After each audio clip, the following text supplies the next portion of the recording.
Okay, so you did not like Kevin McHale getting fired, but what I think's interesting, and we touched on this briefly with Daryl Morey and Billy Beane, the downside to analytics, it reduces everybody and everything to a number.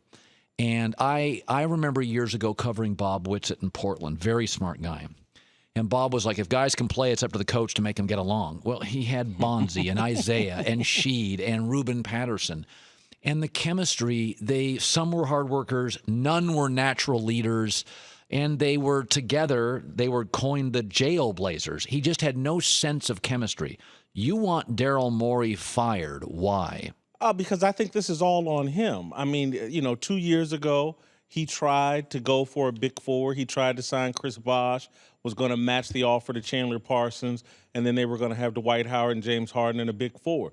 They whiffed on Chris Bosh. He overplayed his hand and didn't realize that Pat Riley and those guys were going to retain him, and then Parsons left for the Mavericks.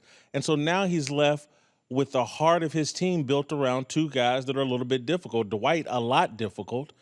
Very unreliable, and Harden, who's a bit immature and doesn't like to play defense. And then you start adding to that Ty Lawson with his problems, didn't work out in Denver. It's crazy. And so I was talking to a coach very, very familiar with the NBA and the Houston Rockets, and we were just talking about them drafting Royce White in 2012. Yes. And he had but beyond his anxiety disorder. Beyond that, there was other things, right? Yeah, well, I mean, he robbed a store and pushed down the security guard. I mean, there was a lot of red flags with him. And we were talking about, look at the Golden State Warriors and Draymond Green. He doesn't meet any of the analytic requirements, but he has a tremendous basketball IQ. And what this coach said, he's got great give a SHIT ability.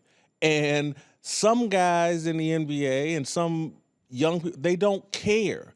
And that shows up with the Houston Rockets and the way Daryl Morey constructed this team. Look, they got bailed out last year, but McHale got some stuff out of Dwight Howard and somehow got him to the conference final. You give him a contract extension 11 months ago. He's in the conference final 5 months ago, and now you fire him. I think Daryl Morey is so in bed with the information media and the analytics media that no one's focusing on Daryl Morey in his favor, his failure, and we're allowing him to put the blame on Kevin McHale, and we're selling stories about this cultural shift in the NBA and how great Hall of Fame players don't make great coaches anymore, and you need these young coaches that understand Twitter and Snapchat and analytics and all this other stuff.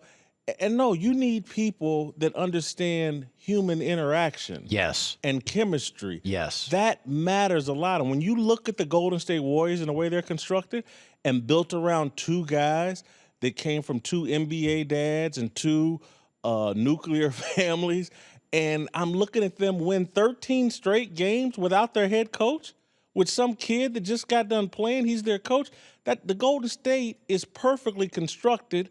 They damn near coach themselves.